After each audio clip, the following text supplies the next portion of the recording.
شمع رسالت کے پروانوں، ہر سنیچر کو بعد نماز عشاء سنی دعوت اسلامی کے عالمی مرکز اسماعیل حبیب مسجد میں سنی اجتماع ہوتا ہے۔ آپ حضرات پابندی کے ساتھ اس میں شرکت فرمائیں۔ سنی دعوت اسلامی کی ویب سائٹ sunnidawatIslami.net پر وزٹ کریں اور بہت ساری دینی معلومات حاصل کریں۔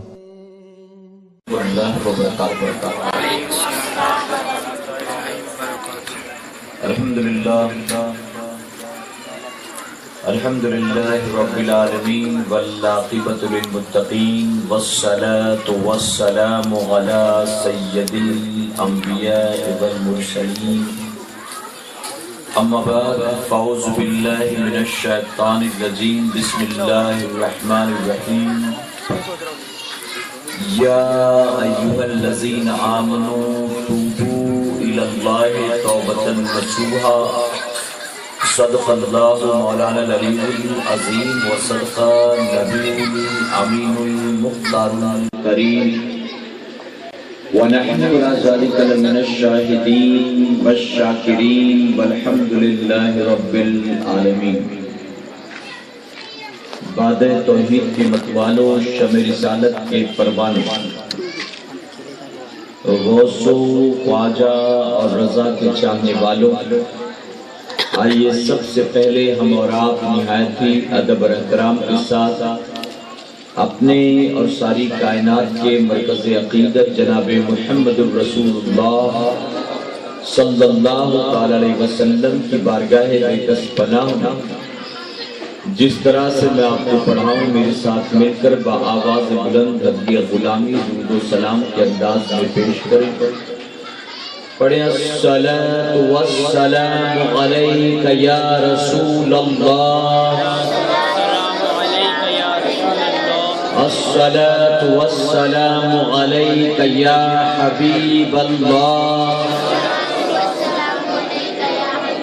الصلاۃ والسلام علیک یا نبی اللہ،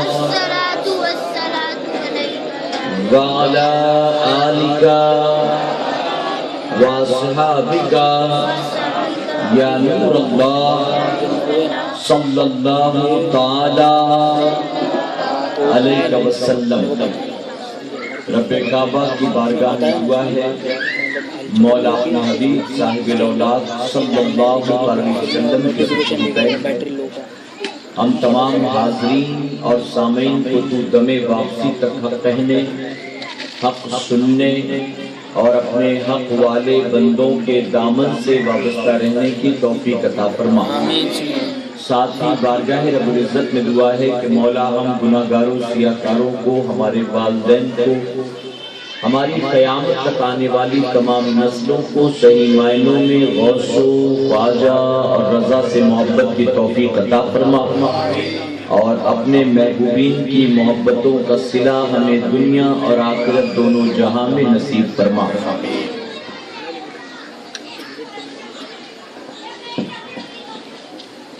دل ہے وہ دل جو تیری یاد سے معمور رہا، دل ہے وہ دل جو تیری یاد سے معمور رہا، سر ہے وہ سر جو تیرے قدموں پہ قربان گیا، دل ہے وہ دل جو تیری یاد سے معمور رہا، سر ہے وہ سر جو تیرے قدموں پہ قربان گیا، اور انہیں جانا انہیں مانا نہ رکھا غیر سے کام، انہیں جانا انہیں مانا نہ رکھا غیر سے کام، للہ الحمد میں دنیا سے مسلمان گیا، اور دل لبس خوف سے پتا سا اڑا جاتا ہے، دل ابس خوف سے پتا سا اڑا جاتا ہے، پلہ ہلکا ہی صحیح بھاری ہے بھروسہ تیرا۔ میرے پیارے آقا علیہ الصلوۃ والتسلیم کے درمیان آج مکرولی پارک سائٹ کی سرزمین پر ہم اور آپ اللہ اور اس کے رسول صلی اللہ علیہ وسلم کے ذکر پاک کی محفل سجائے بیٹھے۔ یقیناً یہ وہ محفل ہے جس محفل میں آنے والا اپنی مرضی سے نہیں آتا، بلکہ آتے وہی ہیں جن کو اللہ تبارک تعالیٰ آنے کی توفیق عطا فرماتا ہے۔ تو آپ کا میرا آنا یقیناً اللہ کی توفیق سے ہے، اور جب اللہ نے اپنے ذکر کی محفل میں آنے کی توفیق دی ہے تو یقیناً وہ اس محفل میں شرکت کی بنیاد ملنے والے انعامات سے بھی ہم گناہگاروں کو مالا مال فرمائے گا۔ میرے پیارے آقا علیہ الصلوۃ والتسلیم کے پیروانوں، وقت بہت مختصر ہے، اس لیے تمہید میں وقت ضائع کیے بغیر میں اپنے موضوع پر آ کر گفتگو کو آگے بڑھاتا ہوں، اس نیت کے ساتھ کہ جو کچھ بھی میں کہوں اللہ تبارک تعالیٰ ہم سب کو اس پر عمل کی توفیق عطا فرمائے۔ میں نے جس آیت کریمہ کی تلاوت کا شرف حاصل کیا اس کا مفہوم ہے، اے ایمان والو، اللہ کی بارگاہ میں سچی توبہ کرو، ایسی توبہ جو توبت نصوحہ ہو۔ میرے پیارے آقا کے پیروانوں، توبت نصوحہ سے مراد کیا ہے؟ آخر توبت نصوحہ کسے کہتے ہیں؟ بزرگان دین فرماتے ہیں کہ توبت نصوحہ سے مراد زبانی توبہ نہیں، کلامی توبہ نہیں، رسمی توبہ نہیں، بلکہ نصیحت آمیز توبہ، سچی توبہ، ایسی توبہ کہ بندہ جس گناہ سے توبہ کر لے پھر پوری زندگی پلٹ کر اس گناہ کی طرف نہ جائے۔ اسے کہتے ہیں توبت نصوحہ، اسے کہتے ہیں سچی توبہ۔ اور اللہ تبارک تعالیٰ نے اپنے ایمان والے بندوں کو رسمی توبہ کا حکم نہیں دیا بلکہ سچی توبہ کا حکم عطا فرمایا۔ یہ نہیں کہ ہم جھوٹ بھی بولیں اور استغفر اللہ کی تسبیح بھی گھماتے رہیں، لوگوں کا مال بھی قبض کرے بیٹھے رہیں اور ہم کانوں کو مروڑ کر استغفر اللہ کا ورد بھی کرتے رہیں۔ میرے پیارے آقا کے پیروانوں، یقیناً یہ توبہ رسمی توبہ تو ہو سکتی ہے، سچی توبہ نہیں ہو سکتی ہے۔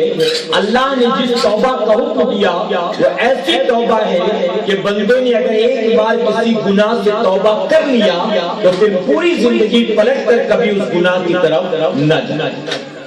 میرے پیارے آقا علیہ الصلوۃ والتسلیم کے پیروانوں، گناہ دو طرح کے ہوتے ہیں، ایک ہوتا ہے چھوٹا گناہ، دوسرا ہوتا ہے بڑا گناہ۔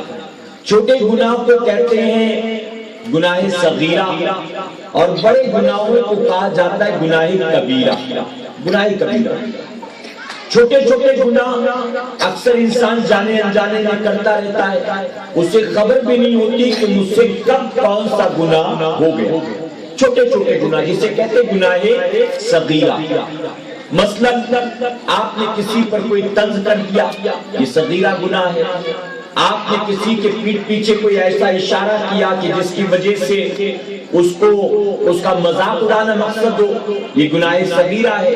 آپ کی نظر اچانک کسی غیر محرم پر پڑ گئی اور آپ اسے دیکھتے رہے گھور گھور کر، یہ گناہ صغیرہ ہے۔ ایسے بہت سارے چھوٹے چھوٹے گناہ ہیں جو بندہ جانے انجانے میں دن اور رات میں کرتا ہی رہتا ہے، کہتے ہیں گناہ صغیرہ۔ گناہ کبیرہ کسے کہتے ہیں؟ گناہ کبیرہ سے مراد فرمایا گیا کہ وہ بڑے بڑے گناہ جن کے حوالے سے قرآن مقدس میں رب تبارک تعالیٰ نے صراحتاً منع فرما دیا، صراحتاً جن کے حوالے سے رب نے حرام قرار دے دیا اور سختی سے جس کے حوالے سے رب تبارک تعالیٰ نے منع فرما دیا، اسے کہتے ہیں گناہ کبیرہ۔ کسی کا قتل کر دینا، شراب پینا، زنا کرنا، ڈاکہ زنی کرنا، سود کھانا، یہ گناہ کبیرہ ہے، بڑے بڑے گناہ کہ اللہ نے قرآن مقدس میں واضح طور پر ان چیزوں سے بندے کو بچنے کا حکم عطا فرمایا۔ بزرگان دین نے جب گناہ کبیرہ کی لسٹ بنائی تو بعض نے کہا گناہ کبیرہ 4 ہیں، بعض نے کہا 5 ہیں، بعض نے کہا 7 ہیں، بعض صوفیہ نے کہا کہ گناہ کبیرہ 7 نہیں بلکہ 70۔ سیدنا سرکار غوث اعظم بھی یہی فرماتے ہیں کہ جو 7 گناہ کبیرہ لوگوں نے کہا ہے تم اسے 7 نہیں بلکہ 70 سمجھا۔ اور بعض متقیوں کا حال یہ، پرہیزگاروں کا حال یہ، خوف خدا میں رونے والوں کا حال یہ کہ انہیں نے گناہ کبیرہ کی جب لسٹ بنائی تو 7 اور 70 تک محدود نہیں رہے، بلکہ وہ 250 کے قریب پہنچ گئے۔ 250 چیزوں کو انہوں نے کہا کہ یہ گناہ کبیرہ ہے اور یہ حرام۔ گناہ صغیرہ کی جہاں تک بات کی جائے، چھوٹے چھوٹے گناہ، تو اس کے لیے توبہ اور استغفار کرنے کی ضرورت نہیں۔ اس کی خاطر فرمایا گیا کہ رب تبارک تعالیٰ خود بخود نیکیوں کی برکت سے بندے کے گناہ صغیرہ کو معاف فرما دیتا ہے۔ آپ نے اگر صدقہ کیا، صدقے کی برکت سے اللہ چھوٹے چھوٹے گناہ خود بخود معاف فرما دیتا ہے۔ میرے پیارے آقا کے پیروانوں، آپ کسی مسلمان کو دیکھ کر مسکرائے، آقا نے فرمایا یہ مسکرانا بھی صدقہ ہے، تو آپ کسی مومن کو دیکھ کر محبتاً مسکرائے، اس مسکرانے کی وجہ سے بھی اللہ چھوٹے چھوٹے گناہ معاف فرما دیتا ہے۔ آپ نے کسی مسلمان سے سلام کیا، مصافحہ کیا، اس نیکی کے عوض میں اللہ چھوٹے چھوٹے گناہ معاف فرما دیتا ہے۔ آپ نے سنا ہوگا کہ جو مسلمان نماز پنجگانہ کا پابند، تو ایک نماز سے لے کر دوسرے نماز کے درمیان اس کے جو گناہ ہوتے ہیں، سجدوں کی برکت سے اللہ اس کے وہ گناہ معاف فرما دیتا ہے۔ تو یہ کون سے گناہ معاف ہوتے ہیں؟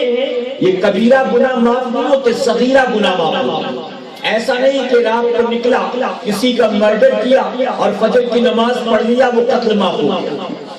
گناہ کبیرہ معاف نہیں ہوتے، بلکہ گناہ صغیرہ۔ نبی کریم صلی اللہ علیہ وسلم پتجھڑ کا موسم ہے، اپنے حجرے انور سے باہر نکلے، آپ نے درخت کی ٹہنی کو پکڑ کر ہلایا، اس کے پتے زمین پر جا گرے۔ آقا نے فرمایا جب میرا کوئی امتی نماز کے لیے کھڑا ہوتا ہے، جیسے وہ اللہ اکبر کہتا ہے، اس کے سارے گناہ بھی ایسے جھڑ جاتے ہیں جیسے کہ پتجھڑ کے موسم میں درختوں کے پتے جھڑ جایا کرتے ہیں۔ تو یہ کون سے گناہ جس کے جھڑنے کی بات میرے آقا کر رہے ہیں؟ یہ گناہ کبیرہ نہیں ہے، بلکہ گناہ صغیرہ ہے، چھوٹے چھوٹے چھوٹے۔ حضور اکرم صلی اللہ علیہ وسلم نے یہاں تک فرمایا کہ اگر کسی کے دروازے سے نہر بہتی ہو اور دن اور رات میں وہ 5 مرتبہ غسل کرے تو کیا اس کے جسم پر کوئی میل باقی رہے گی؟ تو صحابہ اکرام نے عرض کیا یا رسول اللہ صلی اللہ علیہ وسلم، جو دن اور رات میں 5 بار غسل کرے ظاہر ہے اس کے جسم پر کوئی میل باقی نہیں رہتی۔ آقا فرماتے بس اسی طرح میرا وہ امتی جو 5 وقت نماز کا پابند ہوتا ہے، اس کے گناہوں کو بھی اللہ اس کے جسم سے دور فرما دیا کرتا۔ تو یہ جہاں گناہوں کی معافی کی بات آئی، یہ سارے چھوٹے چھوٹے گناہ، صغیرہ گناہ، کبیرہ گناہ، بڑے گناہ، وہ بنا توبہ کے معاف نہیں، بنا توبہ کے معاف نہیں۔ جب تک کہ بندہ خود سچے دل سے توبہ نہ کرے، رجوع نہ کرے، نادم نہ ہو جائے، تب تک اللہ گناہ کبیرہ کو معاف نہیں فرماتا۔ ہاں ایک اور عمل جس عمل کے حوالے سے فرمایا گیا کہ اگر کوئی مسلمان کو کرے تو اس عمل کے عوض بھی اللہ بندے کے گناہ کبیرہ کو معاف فرما دیتا ہے۔ وہ کون سا عمل؟ روایتوں میں آتا ہے کہ اگر کوئی مسلمان کے جنازے کو کاندھا دے 40 قدم، آپ جانتے ہیں اس کا طریقہ، سب سے پہلے آگے بڑھ کر دائیں کاندھے پر آپ یعنی بائیں طرف کا جو پکڑنے والا ڈنڈا ہوگا آپ اس کو دائیں کاندھے پر رکھیں، 10 قدم چلے، پھر ایسے پیچھے آئیں 10 قدم چلے، پھر آگے جائیں بائیں کاندھے پر لے 10 قدم چلے، پھر ایسے پیچھے آئیں 10 قدم بائیں کاندھے پر لے کر چلے۔ فرمایا گیا جب کسی مسلمان کے جنازے کو کوئی مسلمان 40 قدم اس طرح سے کاندھا دیتا ہے تو 40 قدم چلنے کی وجہ سے اللہ اس کے 4 گناہ کبیرہ کو معاف فرما دیتا۔ تو ایک یہ عمل ہے گناہ کبیرہ کو معاف کرانے کا، اور دوسرا ہے سچے دل سے توبہ۔ علاوہ اس کے معافی کی اور کوئی صورت نہیں۔ میرے پیارے آقا کے پیروانوں، توبۃ نصوحہ سے مراد ابھی آپ نے سنا، ایک آدمی بے نمازی تھا، مبلغین کی سنگت میں اٹھنے بیٹھنے کے بعد، علماء کی تقریر سننے کے بعد یا کسی کتاب کا مطالعہ کرنے کے بعد اسے احساس ہوا کہ میں نمازیں چھوڑ کر اپنی آخرت برباد کر رہا ہوں، آج کے بعد میں نمازیں قضا نہیں کروں گا، سچے دل سے توبہ کر لے اور نماز کی پابندی شروع کر دے، تو توبۃ نصوحہ سے مراد یہ ہے کہ پھر اب زندگی میں کبھی بھی وہ جان بوجھ کر کوئی نماز قضا نہیں کرے۔ اللہ نہ کرے، 100,000 بار نہ کرے۔ اگر کوئی فلم دیکھنے کا شوقین احساس ہوا غلطی کا، آنکھیں کھل گئی، اس نے اللہ کی بارگاہ میں توبہ، اب توبہ کرنے کے بعد اپنے دل میں فلموں کے لیے نفرت پیدا کرے، ناچ گانے کے لیے نفرت پیدا کرے، اب پوری زندگی کبھی وہ فلم کے قریب نہ جائے، یہ ہے توبۃ نصوحہ، یہ ہے سچی توبہ۔ ایسا نہیں کہ توبہ کی اور 3 سال کے بعد کوئی فلم ریلیز ہوئی اور شیطان نے بڑا اس کو آمادہ کیا کہ 3 سال تو ہو گئے تم نے کوئی فلم دیکھی نہیں ہے، اب تک تو تمہیں بڑی نیکیاں جمع کر لی ہوں گی، چل دیکھ لے ایک بار جا کر کیا فرق پڑتا ہے، توبہ کا دروازہ کہاں بند ہوا، دوبارہ توبہ کر لینا، اللہ معاف کرنے والا، اور وہ پھر سے چلا گیا فلم دیکھنے کے لیے۔ تو میرے پیارے آقا کے پیغمبروں، یہ توبہ گویا سچی توبہ نہیں ہے، بلکہ سچی توبہ تو یہ ہے کہ بندہ جس گناہ سے توبہ کر لے پھر زندگی میں کبھی پلٹ کر اس گناہ کی طرف نہ جائے، تو اسے کہتے ہیں سچی توبہ۔ میرے پیارے آقا کے پیغمبروں، جب بندہ سچی توبہ کرتا تو جانتے اس کا حال کیا ہوتا؟ نبی کریم صلی اللہ علیہ وسلم نے ارشاد فرمایا کہ جب بندہ گناہوں سے سچی توبہ کر لیتا تو یہ نہ کہ صرف اللہ اس کے گناہ معاف کرتا، بلکہ اس نے جتنے گناہ اب تک کیے تھے وہ سارے گناہ نیکیوں میں تبدیل کر کے اس کے نام اعمال میں داخل کر دیا، وہ سارے گناہ نیکیوں میں تبدیل کر دیے جاتے ہیں۔ آپ سوچیں، بڑا عجیب سا معاملہ، نعرے تکبیر، نعرے رسالت، نعرے رسالت، علماء اہل سنت، مسلک اعلی حضرت، نعرے تکبیر، نعرے رسالت۔ تشریف رکھیں آپ درود شریف پڑھنے کے بعد صلی اللہ علیہ وسلم، صلاۃ و سلام علیک یا رسول اللہ صلی اللہ علیہ وسلم۔ تو میرے پیارے آقا علیہ الصلوۃ والتسلیم کے پیغمبروں، میں عرض کر رہا تھا کہ جب بندہ سچے دل سے توبہ کرتا تو یہ نہ کہ صرف اللہ رب العزت اس کے گناہ معاف کرتا ہے، بلکہ حضور اکرم صلی اللہ علیہ وسلم نے ارشاد فرمایا کہ اس بندے نے اب تک جتنے گناہ کیے تھے وہ سارے گناہ نیکیوں میں بدل کر اس کے نام اعمال میں داخل کر دیے جاتے ہیں۔ آپ بتائیے، اگر آپ کے یہاں کوئی نوکری کرتا ہے اور ضرورت کے وقت اس نے آپ سے 20,000 روپے بطور قرض لیتے وقت اس نے کہا کہ میں ہر مہینے 2,000 کر کے کٹا دوں گا، 3 مہینہ برابر کام پر آیا، اس کے بعد بھاگ گیا نوکری چھوڑ کر، آپ تلاش کرتے رہے، ڈھونڈتے رہے، آپ کو نہیں ملا، 6-8 مہینے کے بعد اچانک کہیں ٹکرا گیا، اب آپ نے اس کا گریبان پکڑ لیا، آپ نے اسے ڈرایا دھمکایا، گالیاں دی اور اسے پکڑ کر لیا، آپ نے کہا مجھے اپنا ایڈریس بتا، اب تو بھاگ کر کہاں جائے گا، میں نے تجھے بطور قرض دیا، تو نے میرے ساتھ دھوکہ کیا، آپ اسے ماریں گے، پیٹیں گے، دھمکائیں گے اور کہیں گے میرا پیسہ واپس کب کرے گا، کیسے کرے گا، مجھے ابھی بتا۔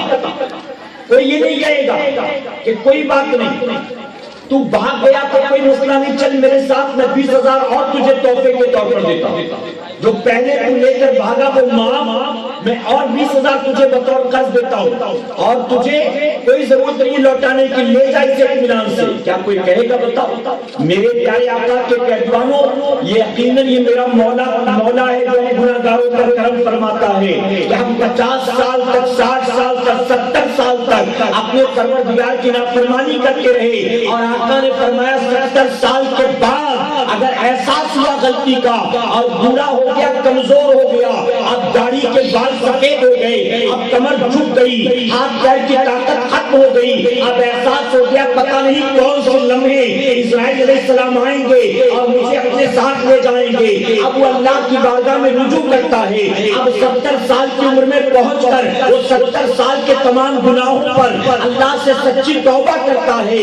آقا فرماتے یہ نہ کہ صرف اللہ اس کی توبہ قبول کرتا ہے، بلکہ 70 سال تک جو گناہ کیے تھے وہ سارے گناہ بھی اس کی خاطر نیکیوں میں تبدیل کر دیے جاتے ہیں۔ یہ میرے مولا کی کرم نوازیاں۔ نبی کریم صلی اللہ علیہ وسلم نے ارشاد فرمایا کہ اللہ کی رحمتیں رات کے اندھیرے میں اپنے دامن کو پھیلا دیتی ہیں تاکہ دن کے گناہگار آئیں اور توبہ کریں۔ اللہ کی رحمتیں دن کے اجالے میں اپنے دامن کو پھیلا دیتی ہیں تاکہ رات کے گناہگار آئیں اور توبہ کر لیں۔ حضرت عبداللہ ابن عمر رضی اللہ عنہ ہے، آپ کی بارگاہ میں ایک نوجوان آیا، آ کر کہتا ہے کہ میں اپنے گناہوں پر شرمندہ ہوں، میں اپنے گناہوں پر نادم ہوں، اگر میں توبہ کروں۔ آپ نے اپنا چہرہ پھیر لیا، تھوڑی دیر کے بعد آپ اس کی طرف چہرہ کرتے ہیں، آنکھوں سے آنسو بہ رہا تھا۔ اس نے کہا کہ آپ روتے کیوں ہیں؟ اگر میں توبہ کروں تو کیا پروردگار میری توبہ قبول فرمائے گا؟ آپ جواب دیتے ہیں کہ میرے پروردگار نے توبہ کے دروازے کو ہمیشہ کے لیے کھولے رکھا ہے۔ ارے جنت کے 8 دروازے ہیں، وہ بھی کھلتے بند ہوتے ہیں، جہنم کے 7 دروازے ہیں، وہ بھی کھلتے بند ہوتے ہیں، لیکن میرے کریم نے توبہ کا دروازہ کھولے رکھا ہے جب تک کہ مشرق سے سورج نمودار ہو جائے، جب تک کہ اس جگہ سے سورج نہ نکلے۔ اللہ نے توبہ کا دروازہ کھولے رکھا ہے تاکہ میرا بندہ دوپہر کے 2 بجے آئے یا رات کے 3 بجے آئے، وہ جب بھی توبہ کرے گا یقیناً میں رحیم ہوں، بندے کی توبہ کو قبول فرماؤں گا۔ میرے پیارے آقا کے پیروانوں، آج ہمارے معاشرے میں اگر جائزہ لیا جائے تو ماننا پڑے گا شاید ہی کوئی ایسی برائی ہو جو نہ پائی جاتی۔ ارے وہ بڑے بڑے گناہ جن گناہوں کے سبب اللہ نے پوری قوم پر اپنا عذاب مسلط کر دیا، جن کی خاطر زمینوں کو پلٹ دیا گیا، آسمان سے پتھر برسائے گئے، آسمان سے فرشتے عذاب لے کر آئے۔ آج وہی گناہ دھڑلے کے ساتھ ایک مسلمان کرتا ہے، لیکن اس کے باوجود میرا کریم ہم پر عذاب نازل نہیں کرتا، وہ آج بھی ہمیں کھلاتا ہے، ہمیں پلاتا ہے، آسمان سے پانی کی بارش ہوتی ہے، زمین سے سبزہ اگتا ہے۔ اے مسلمانوں، اگر اپنے گریبان میں ہم جاتے تو ہماری آپ کی پوزیشن یہ ہے، ہمیں کوئی لقمہ کھانا کھانے کا بھی حق حاصل نہیں ہے۔ ہم کوئی لقمہ اٹھائیں کھانے کو، اللہ کا فرشتہ آئے ہمارے ہاتھ کو پکڑ لے، ہمارے منہ کو بند کر دیا جائے، ہم لقمہ منہ میں رکھے وہ مٹی میں تبدیل کر دیا جائے۔ ہمارے گناہوں کے سبب تو ہمارا یہ انجام ہونا چاہیے، لیکن اس کے باوجود میرا کریم ہماری پکڑ نہیں کرتا۔ آج ہماری آبادیوں کا جائزہ لیں، آج مسلمان کلمہ پڑھنے والا شراب کا عادی نظر آتا ہے، آج مسلمان دھڑلے سے جھوٹ بولتا ہے، آج مسلمان زنا کرتا ہے، آج مسلمان سود کھاتا ہے، آج مسلمان وعدہ خلافیاں کرتا ہے، آج مسلمان ماں باپ کی نافرمانیاں کرتا ہے، آج مسلمان دوسروں کا مال غبن کیے بیٹھا ہے، آج مسلمان گانے لگا کر ناچتا ہے، آج مسلمان فلمیں دیکھتا ہے، آج مسلمان ایک دوسرے کی غیبت و چغلی کرتا ہے، آج مسلمان ایک دوسرے پر بہتان عائد کرتا ہے، آج مسلمان ایک دوسرے کو دھڑلے سے گالیاں دیتا ہے۔ آج کے دور کا مسلمان نہ جانے کون کون سی نشاور چیزوں کا استعمال کرتا ہے، کہیں شادی کے نام پر ڈی جے لگا کر ناچتا ہے، کہیں عرس کے نام پر ڈی جے لگا کر ناچتا ہے، کہیں بارات کے نام پر پٹاخے پھوڑتا ہے، کہیں سندل کے نام پر بمباری کرتا ہے۔ اے سرکار مدینہ علیہ الصلوۃ والتسلیم کے پیغمبروں، اگر رب تبارک تعالیٰ لاکھوں گناہوں کے باوجود ہماری پکڑ نہیں کرتا تو یہ نہ سمجھنا کہ وہ ہمیں دیکھ نہیں رہا ہے، یہ نہ سمجھنا کہ پیدا کر کے اس نے ہم کو فراموش کر دیا۔ یقیناً رب تبارک تعالیٰ کی نظروں سے کوئی کبھی پوشیدہ نہیں ہو سکتا ہے۔ جب رب تبارک تعالیٰ کی پکڑ آئے گی اس وقت پوری کائنات مل کر بھی ہمیں اللہ کی پکڑ سے بچا نہیں سکتی ہے۔ میرے پیارے آقا علیہ الصلوۃ والتسلیم کے پیغمبروں، اللہ رب العزت نے قرآن مقدس میں، میرے پیارے آقا کے پیغمبروں، رب تبارک تعالیٰ نے قرآن مقدس میں قوم کا ذکر کیا، فرمایا گیا وہ دریا کے کنارے بسنے والے لوگ ان کا کاروبار تھا دریا سے مچھلیاں پکڑنا، بازاروں میں لے جا کر بیچنا، بڑے مزے کی زندگی گزرتی تھی۔ اللہ رب العزت نے انہیں امتحان سے گزارا۔ رب نے فرمایا اب جب سنیچر کا دن آئے تو اس دن تم مچھلیوں کا شکار نہ کرنا۔ انہوں نے کہا کوئی مسئلہ نہیں، 6 دن کریں گے 1 دن نہیں کریں گے کیا فرق پڑتا۔ انہوں نے سنیچر کے دن شکار کرنا بند کر دیا۔ نتیجہ کیا ہوا، جب سنیچر کے دن وہ دریا کے کنارے سے گزرتے تو انہیں دریا کے اندر باقی دنوں کے مقابلے کئی گنا زیادہ مچھلیاں نظر آتی، ہوا میں اچھلتی نظر آتی، دریا میں بھاگتی دوڑتی نظر آتی۔ من للچاتا کہ روزانہ مچھلیاں بیچ کر اتنا کماتا تھا، آج کی پابندی نہ ہوتی تو آج تو دگنا انکم ہو گئی ہوتی۔ اب ان کے دیکھ کر من للچاتے تھے، لیکن کیا کرتے، مجبوری تھی، مولا نے منع فرمایا تھا۔ آخر نہ رہا گیا، ان لوگوں نے ایک میٹنگ کال کی اور میٹنگ میں اسی بات پر ڈسکشن کیا گیا۔ اللہ نے سنیچر کو مچھلی پکڑنے سے منع کیا، لیکن سنیچر کو ہمیں باقی دنوں کے مقابلے زیادہ مچھلیاں نظر آتی ہیں، اب ہم کریں تو کیا کریں، اللہ کی نافرمانی کریں یا صبر کرتے رہیں، ہم سے صبر نہیں ہوتا، بتاؤ کیا کیا جائے۔ ان کی قوم میں بھی کچھ اوور سمارٹ لوگ تھے، جیسے ہر دور میں اوور سمارٹ لوگ پائے جاتے ہیں نا، اپنی عقل کے گھوڑے دوڑانا شروع کیا انہوں نے، اور نتیجہ یہ ہوا انہوں نے کہا اللہ نے سنیچر کو مچھلی پکڑنے سے منع کیا ہے، ہم ایک کام کریں گے، جمعہ کی رات کو جال ڈال دیں گے، اتوار کو صبح اٹھا لیں گے، سنیچر کو شکار نہیں کریں گے لیکن مچھلیاں ہمارے ہاتھ آ جائیں گی۔ اب نتیجے میں انہوں نے جمعہ کی رات کو جال ڈالنا شروع کیا، اتوار کو اٹھانا شروع کیا، سنیچر کو شکار نہ کرتے لیکن مچھلیاں ساری کی ساری جال میں آ جاتی تھی، وہ اتوار کو بیچ کر دگنا منافع کماتے تھے، یعنی سنیچر کے دن کا اور اتوار کے دن کا دگنا فائدہ وہ کمایا کرتے تھے۔ جانتے ہو رب تبارک تعالیٰ نے اپنی نافرمانی کے سبب ان کی پکڑ کی اور فرمایا کہ اس قوم کی شکلوں کو اللہ نے بندروں کی شکل میں تبدیل کر دیا ہے۔ اے سرکار مدینہ علیہ الصلوۃ والتسلیم کے پیغمبروں، اللہ رب العزت نے ان سے کہا تھا تم سنیچر کو شکار مت کرنا، انہوں نے اللہ تبارک تعالیٰ کے مقابلے اپنی عقل کے گھوڑے دوڑانے شروع کیے، نتیجہ یہ ہوا کہ ان کی شکلوں کو بندروں کی شکل میں تبدیل کر دیا گیا۔ آج کے دور کے مسلمان کو ڈر نہیں لگتا، ارے اللہ نے نماز کو فرض کیا ہے میں نماز نہیں پڑھتا، اگر میری شکل کو اللہ نے بدل دیا تو انجام کیا ہوگا، اللہ نے نشہ کرنے سے منع کیا میں نشہ کرتا ہوں، اللہ نے شکل کو بدل دیا تو میرا انجام کیا ہوگا، اللہ نے سود کھانے سے منع کیا میں سود کھاتا ہوں، اگر شکل کو بدل دیا گیا تو انجام کیا ہوگا، اللہ نے ماں باپ کو اس تک کہنے سے منع کیا میں تو جھڑکیاں دیتا ہوں گالیاں دیتا ہوں، اگر مولا نے شکل کو بدل دیا تو میرا انجام کیا ہوگا۔ اے سرکار مدینہ علیہ الصلوۃ والتسلیم کے پیغمبروں، سینکڑوں گناہوں سے دامن داغدار ہے لیکن اس کے باوجود میرا پروردگار ہمیں کھلاتا پلاتا ہے۔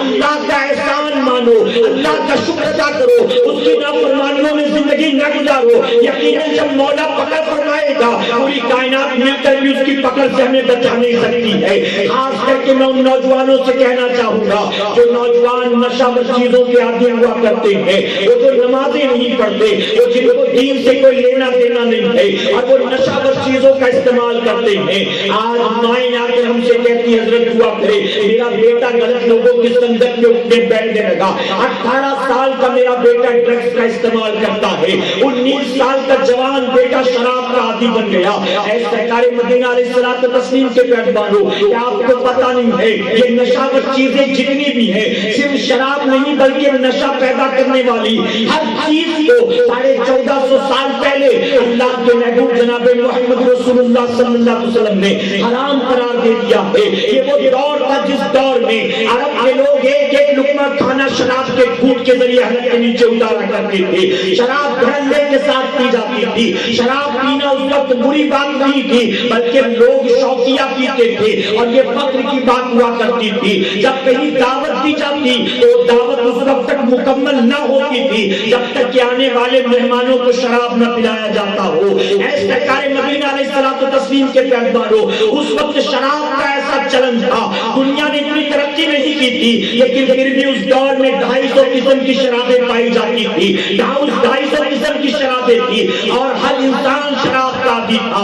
ایک ماں بچے کو سلانا چاہتی تھی، گھر کا کام کرنا ہوتا، اسے آرام کرنا ہوتا اور بچے کی وجہ سے آرام کرنے یا کام کرنے نہ ملتا تو ماں بچے کو شراب کے گھونٹ پلاتی تھی، اور گود میں بچہ جو ہوتا تھا وہ شراب پی کر نشے میں سو جاتا تھا، اور ماں اسے سلا کر گھر کے کام کرتی تھی۔ ان کی گھٹی میں شراب ملا ہوا تھا، ان کی ماں کی گود میں انہیں شراب پلایا جاتا تھا، وہاں دعوت میں شراب پی جاتی تھی۔ لیکن جانتے ہو جب میرے آقا صلی اللہ علیہ وسلم نے شراب کے حوالے سے حرام کو فرما دیا، اللہ نے آیت کریمہ نازل کی اور آقا نے اعلان کر دیا، اس وقت فرمایا کہ مدینہ منورہ کی گلیوں میں وہ جو لوگ گھٹی سے شراب پیتے چلے آئے تھے انہوں نے شراب کے حوالے سے ایسی نفرت اپنے دل میں پیدا کر لی ہے کہ انہوں نے صرف شراب کو نہیں چھوڑا ہے بلکہ جن کے گھروں میں ڈرم بھرے پڑے تھے شراب کے انہوں نے اسے اٹھا کر لایا ہے اور مدینے کی گلیوں میں اسے پھینک دیا ہے۔ یہاں تک فرمایا کہ مدینے کی گلیوں میں شراب کی نہریں بہ نکلی ہیں، اور صرف شراب ہی کو نہیں پھینکا ہے بلکہ جن برتنوں میں شراب رکھتے تھے، جن برتنوں میں شراب پیتے تھے وہ سارے برتن بھی نکال کر پھینک دیے کہ اگر یہ برتن گھر میں موجود ہوں گے کبھی نہ کبھی پھر ان دنوں کی یاد دلائیں گے، شیطان پھر کبھی نہ کبھی اس راستے کی طرف لے جائے گا، اس گناہ کی طرف ہمیں آمادہ کرے گا۔ اے مسلمانوں قربان ان کی عظمت پر، کل تک دھڑلے سے شراب پیتے تھے، شراب سے محبت کرتے تھے، اگر کہیں دعوت میں شراب نہ پروسی جاتی تو اس دعوت کا مذاق اڑایا کرتے تھے، لیکن جب اللہ اور اس کے رسول صلی اللہ علیہ وسلم نے منع فرما دیا تو اپنے دلوں میں ایسی نفرت پیدا کر لی انہوں نے شراب کے لیے کہ پھر کوئی دعوت دیتا تو اس پر لعنت بھیجا کرتے تھے۔ لیکن آج کے دور کے مسلمان کا حال کیا ہے؟ ارے 1450 سال پہلے اللہ کے محبوب جناب محمد رسول اللہ صلی اللہ علیہ وسلم نے ہر نشاور چیز کے دروازے کو بند کر دیا، آقا کی نگاہیں غیرتا دیکھ رہی تھی۔ آج نشے کے لیے صرف شراب کا استعمال کیا جاتا ہے، کل نشے کے لیے صرف شراب موجود نہیں ہوگا، کئی اور نئی چیزیں وجود میں آ چکی ہوں گی۔ اسی لیے میرے آقا نے یہ نہیں فرمایا شراب حرام ہے، آقا نے یہاں تک فرمایا ہر نشہ پیدا کرنے والی چیز حرام ہے۔ اگر آقا نے کہا ہوتا صرف شراب حرام ہے، آج براؤن شوگر والا کہتا کہ اس کی حرمت کا حکم کہاں ہے، جواب دو۔ کوئی حدیث مبارکہ ہے بٹن کے حوالے سے تو لاؤ لا کر بتا دو، ہیروئن کے حوالے سے ہے تو لاؤ لا کر بتا دو، کورکس کے حوالے سے ہے تو لاؤ لا کر بتا دو، وائٹنر کے حوالے سے ہے تو لاؤ لا کر بتا دو۔ آج یہ ساری نشاور چیزیں لوگ استعمال کرتے اور کہتے کہ اس کے حوالے سے کہاں منع کیا گیا، حرمت کا حکم تو صرف شراب کے لیے ہے۔ قربان میرے نبی کی نگاہیں غیبتا پر آقا جانتے تھے، اسی لیے آقا نے ہر نشاور چیز کے دروازے کو بند کر دیا۔ آج 18 سال کا نوجوان شراب پیتا ہے، 19 سال کا نوجوان بٹک کھاتا ہے، 22 سال کا نوجوان کورکس کا استعمال کرتا ہے۔ ہم نے تو دیکھا 8-8, 9-9 سال کے مسلمانوں کے بچے معذاللہ وائٹنر سونگھا کرتے ہیں۔ اللہ اکبر، ہمارا معاشرہ کہاں جاتا ہے، ہماری سوسائٹی کہاں جاتی ہے؟ اے سرکار مدینہ علیہ الصلوۃ والتسلیم کے پیغمبروں، میں تو بہت معذرت کے ساتھ یہ بھی کہنا چاہوں گا کہ صرف یہ بڑے بڑے نشہ پیدا کرنے والی چیزیں نہیں، ہمیں اپنے معاشرے کو گٹکے تمباکو جیسی ناپاک چیزوں سے بھی بچانے کی کوشش کرنی چاہیے۔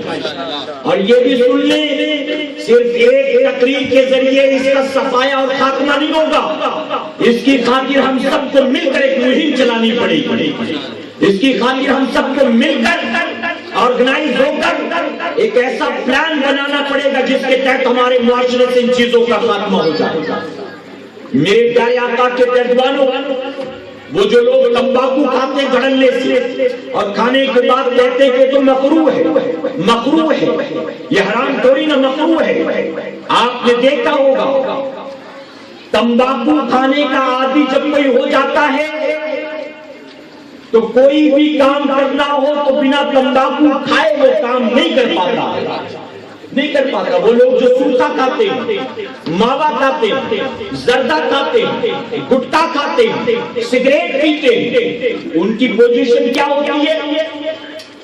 اگر پا نہیں سکتے اور سامان کو انلوڈ کرنا دور کی بات، کوئی اور کام کرنا دور کی بات، ارے پیدا ہوا تھا اس وقت بنا کسی محنت مشقت کے بآسانی پیشاب پیخانہ کر لیتا تھا، ماں باپ پریشان سے کہیں نکل دیتا ہے، ڈائپر پہنائے رکھتے تھے، کبھی بیڈ روم میں کر دیا، کبھی کچن میں کر دیا، لیکن یہی جب بڑا ہونے کے بعد تمباکو کا عادی ہو جاتا ہے، سگریٹ کا عادی ہو جاتا ہے، ماوا کھانے کا عادی ہو جاتا ہے، تو جب تک ٹوائلٹ میں جا کر سگریٹ نہ پیے اس سے کچھ ہوتا ہی نہیں۔ دیکھا ہوگا کہ بچپن میں جب پیدا ہوا تھا اس وقت کسی کا محتاج نہیں تھا، کہیں بھی ہو جاتا تھا، کبھی بھی کر دیتا، لیکن بڑا ہونے کے بعد اس نے اپنے آپ کو اتنا محتاج بنا دیا کہ اب بنا سگریٹ پیے پیٹ صاف ہوتا ہی نہیں ہے، بنا سوکھا کھائے کوئی کام ہوتا ہی نہیں ہے، بنا تمباکو کھائے سنجا ہوتا ہی نہیں ہے۔ میرے پیارے آقا کے پیروانوں یہ چیزیں گویا اس عادی انسان کو ہائی جیک کر لیتی، اپنا غلام بنا لیتی، اور یہ ان کا عادی ہو جاتا ہے، اور جب عادت پڑ جائے تو بنا ان کے کوئی کام نہیں کر پاتے۔ حضور اکرم صلی اللہ علیہ وسلم کی بارگاہ میں کچھ دیہاتی لوگ آئے، انہوں نے عرض کیا یا رسول اللہ صلی اللہ علیہ وسلم ہم فلاں گاؤں کے محنت کش لوگ ہیں، کھیتی باڑی کا کام کرتے ہیں، آقا ہم بہت تھک جاتے ہیں، ہم کام کرنے سے پہلے فلاں درخت کے کچھ پتے رگڑ کر اپنی زبان کے نیچے رکھ لیتے، تو اس کو رکھنے کے بعد ہمیں تھکان کا احساس نہیں ہوتا اور کام بھی خوب کر لے جاتے۔ ایک روایت میں آیا کہ کچھ دیہاتی آئے اور انہوں نے آ کر عرض کیا یا رسول اللہ صلی اللہ علیہ وسلم ہم جو کو پیس کر اسے پی لیتے، اس کے پینے سے ہمیں لگتا ہے ہماری طاقت بڑھ گئی، اس کے پینے سے ہماری تھکان دور ہو جاتی، کیا ہمیں اس کے پینے کی اجازت ہے؟ پتے والوں نے کہا وہ پتے زبان کے نیچے رکھ کر کام کرنے کی اجازت ہے؟ تو حضور اکرم صلی اللہ علیہ وسلم نے ان سے پوچھا تھا کہ اس کے پینے سے یا اس کو زبان کے نیچے رکھنے سے تمہیں نشہ تو نہیں ہوتا؟ تو کہا کہاں نشہ ہوتا ہے، ہاں نشہ ہوتا ہے۔ تو آقا فرماتے ہر نشہ پیدا کرنے والی چیز حرام ہے، اس کے ذریعے اگرچہ تمہاری تھکان دور ہوتی، اس کے ذریعے اگرچہ تم کام باقی کے مقابلے زیادہ کر لیتے، لیکن اس کے باوجود اگر نشہ ہے تو یہ چیز حرام ہے۔ فرمایا گیا ہر نشہ پیدا کرنے والی چیز حرام کیوں؟ نشہ کرنے سے بندے کی عقل پر ایک پردہ پڑ جاتا اور یہ پردہ جو ہے یہ حرام ہے۔ جب عقل پر یہ پردہ پڑ جائے جسے خمر کہتے ہیں، یہ پردہ پڑ جائے تو بندہ فرق محسوس نہیں کرتا کہ میرے سامنے جو عورت کھڑی ہے یہ میری بیوی ہے یا میری ماں ہے، وہ فرق محسوس نہیں کرتا۔ ایک شرابی کو آپ دیکھیں، اگر صبح 8-9 بجے پڑوسی سے جھگڑا ہو جائے، دبلا پتلا ہے، پڑوسی نے 4 گالیاں دی، مارنے کی دھمکیاں بھی دی، کچھ نہیں کہتا، خاموش ہے، چلا گیا چپ چاپ کام۔ شام کو لوٹا 8 بجے شراب پی کر بات دن بھر کی آئی گئی ہو گئی، لیکن جب شراب پی کے واپس آئے گا رات کو تو خود آ کر چیلنج کرے گا، خود دروازے پہ اس کے کھڑے ہو کر اس کو للکارے گا، آواز دے گا، کہے گا صبح بڑی گالیاں دی تھی اب باہر نکل میں دیکھتا ہوں۔ جبکہ صبح ممکن ہے اگر وہ مارتا تو یہ اپنے آپ کو بچا تو سکتا تھا، اب حالت نشہ میں اس کو لگتا ہے طاقت میری بڑھ گئی، اب وہ نکل کر اگر ایک ہاتھ مارے تو زمین پر گر جائے، لیکن اسے محسوس ہوتا میری طاقت بڑھ گئی ہے، حالانکہ طاقت بڑھتی نہیں بلکہ اس سے بندہ کمزور ہو جاتا، محتاج ہو جاتا۔ شراب پینے والا شراب کے نشے میں اپنے گھر کا پتہ بھول جاتا ہے، کسی نالی میں منہ کے بل گرا پڑا نظر آتا ہے، وہ بھول جاتا ہے میری والدہ کون ہے، میری بیوی کون، میری بیٹی کون، میں کس سے کون سی گفتگو کر رہا ہوں، کس سے کیسے کلام کر رہا ہوں، اسے کسی بات کا ہوش نہیں رہتا۔ میرے پیارے آقا علیہ الصلوۃ والتسلیم کے پہلوانوں، نشاور چیزیں انسان کے جسم کو اندر سے کھوکھلا بنا دیتی ہے، کھا جاتی ہے۔ آپ دیکھیں ایک انسان سگریٹ پیتا، سگریٹ کمپنی والے خود پہلے صرف لکھتے تھے، اب تو تصویر بھی بنانے لگ گئے کہ اس کے نقصانات کیا ہے۔ بتائیے کہ ایک آدمی گٹکا کھاتا ہے، گٹکے کے پیکٹ پر کیا تصویر نہیں بنی ہوتی کہ اس کے کھانے سے تمہارا انجام کیا ہوگا، لیکن اس کے باوجود انسان کھاتا ہی نہیں کھاتا۔ ہم نے تو دیکھا ایک ڈاکٹر شراب پیتا، اس سے کوئی ڈاکٹر ہو کیا اس کے نقصانات سے واقف نہیں ہو؟ تو ڈاکٹر کہتا ہے میں جانتا ہوں یہ کڈنی کو گلا دیتی ہے، یہ پھیپھڑوں کو گلا دیتی ہے، انسان ایریا رگڑ کر مرنے پر مجبور ہو جاتا ہے، میں جانتا ہوں اس کے نقصانات، پھر ہم کہتے ہیں بے پڑھا لکھا جاہل آدمی شراب پیتا تو سمجھ میں آتی بات، تم ڈاکٹر ہو پڑھے لکھے، تمہیں تو لوگوں کو منع کرنا چاہیے تھا کہ خود اس کا استعمال کر لے، کیوں؟ تو جواب دے گا کیا کرے، دل ہے کہ مانتا ہی نہیں، دل مانتا نہیں ہے۔ آج کوئی غم کو بھلانے کے لیے شراب پیتا ہے، کوئی خوشی منانے کے لیے شراب پیتا ہے۔ میرے پیارے آقا کے پہلوانوں، بہت معذرت کے ساتھ کہوں گا، برا مت مانیے، ہم نے تو بعض ایسے علاقے بھی دیکھے کہ جب اولیاء اللہ کے عرس کے موقع پر سندل نکلتا ہے تو سندل میں آگے آگے اچھل اچھل کر ناچنے والے بہت سارے گلی محلے کے آوارہ نوجوان ایسے بھی ہوتے ہیں جو چرس چلم اور گانجا پی کے اس پہ نکلا کرتے ہیں، چرس چلم اور گانجا پی کے وہ نشہ کر کے چلتے ہیں۔ اور بعض جگہ تو سندل کمیٹی والے یہ نشے کی چیزیں پرووائڈ کرتے ہیں۔ یہاں سے سندر لے کر معین درگاہ شریف جانا ہے، پیدل چل کے ہی نہیں جانا، ناچتے ہوئے جانا ہے، ایک عام آدمی تو جا نہیں سکتا، اس کو نشہ کرا دو، اسے خبر بھی نہیں ہوگی، ہمارا سندل ہو جائے گا کہ صبح اٹھے یا مر جائے ہمیں کیا فرق پڑتا ہے۔ آپ نے دیکھا ہوگا بہت سارے پلیئرز اولمپک میں جو پارٹیسپیٹ کرتے ہیں وہ اسٹرائڈ لیتے ہیں، اسٹرائڈ نشہ ور چیزیں کیوں لیتے ہیں؟ ان کا بلڈ ٹیسٹ ہوتا ہے، اس میں پارٹیسپیٹ کرنے سے پہلے ان کا پوری طرح سے ٹیسٹ کیا جاتا ہے، کیوں؟ کہ کہیں پریکٹس کرتے وقت، ایکسرسائز کے وقت اس نے نشاور چیزوں کا استعمال نہیں کیا۔ ایک آدمی بن نشاور چیزوں کے 1 گھنٹہ ایکسرسائز کرتا ہے، لیکن اگر وہ نشہ کر لے 4 گھنٹہ وہی کام کرے گا، اس کو پتا بھی نہیں چلے گا کہ 4 گھنٹے میں نے وہ کام کیا۔ عقل پر گویا ایک پردہ پڑ جاتا ہے اور اسے کسی بات کی خبر نہیں ہوتی ہے۔ اے مسلمان، تجھے ان چیزوں سے کیا لینا دینا؟ ایک عیسائی شراب پیتا ہے تو پینے دو، ایک یہودی ڈرگس کا استعمال کرتا ہے تو کرنے دو، ایک باطل مذہب کا ماننے والا ہیروئن کا استعمال کرتا ہے، بٹن کھاتا ہے، براؤن شوگر کا استعمال کرتا ہے، اسے کرنے دو۔ اے مسلمان، تجھے اس سے کیا لینا؟ اس ساری چیزوں کے دروازے تو 1450 سال پہلے میرے آقا نے بند فرما دیے، پھر تم ان دروازوں پر بھکاریوں کی طرف دستک دیتے نظر کیوں آتے ہو؟ جانتے ہو فرمایا گیا جو بندہ نشاور چیزوں کا عادی ہوتا ہے، مرتے وقت اس کی پیاس کی شدت کا حال یہ ہوتا ہے، اس کی پیاس کی شدت کا حال یہ ہوتا ہے کہ دنیا کے سارے سمندر اگر اس کے منہ میں انڈیل دیے جائیں تو بھی اس بندے کی پیاس نہیں بجھتی ہے۔ اور صرف اتنا نہیں بلکہ یہاں فرمایا گیا آج کل تو مارکیٹ میں بہت سارے بابا بھی ایسے جو چلم چرس کیا کرتے ہیں، گانجا پیتے ہیں، مریدوں کو پاس کرتے ہیں، شام سے یہ سارے کے سارے جو پیر بنے بیٹھے ہیں، بابا بنے بیٹھے ہیں، ڈھونگی فقیر بنے بیٹھے ہیں، ان کا اور ان کے مریدوں کا حال کیا ہوگا؟ نبی کریم صلی اللہ علیہ وسلم نے ارشاد فرمایا وہ جو مسواک کرنے کا عادی ہوتا ہے آخری وقت میں اللہ اس کو کلمے کی توفیق عطا فرماتا ہے، اور اس کے برعکس جو گانجا پینے کا عادی ہوتا ہے آخری وقت میں اس ظالم کو کلمہ بھی میسر نہیں آتا ہے، جو گانجا پیتا اسے کلمہ میسر نہیں آتا۔ اب تم نے ایسے کسی آدمی کو اپنا پیر بنا رکھا ہے جو خود بھی گانجا رات بھر پیتا ہے اور مریدوں کو بھی پلاتا ہے، تو یقیناً وہ اپنا ایمان کو لٹانے والا ہے، تمہارا بھی ایمان برباد کرنے والا ہے۔ اے مسلمانوں، ان چیزوں کے قریب نہ جاؤ۔ آپ جانتے ہو کہ وہ ساری چیزیں ہیں جس کو اللہ اور اس کے رسول صلی اللہ علیہ وسلم نے حرام قرار دے دیا، لیکن آج معاشرہ تیزی کے ساتھ اس حرام راستے پر چل پڑا، تباہی کے راستے پر چل پڑا۔